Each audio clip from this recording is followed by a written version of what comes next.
Mads. Nå, velkommen til verdens mest håbløse projekt. Det er Bækgaard, der vil forsøge at åbne en flaske champagne med et golfjern.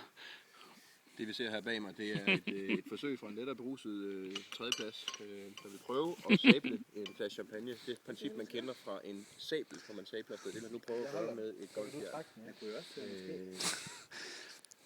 Det ser allerede dumt ud. Kommentar blandt de fleste tilskuere er, at det vil ikke lykkes. Det er forventningerne her nu, men de vender tilbage til senere. Det skal dog siges, at projektet er stadigvæk i proces.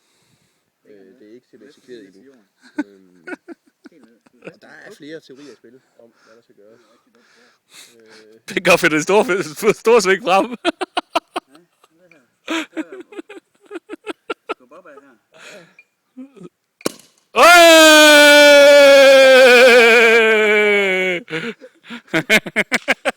var da fedt.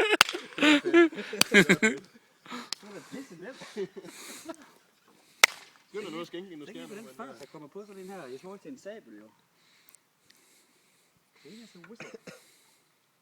det ved jeg ikke, om den er.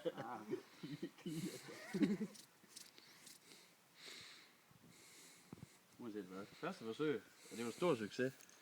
Skal ned og hente noget her.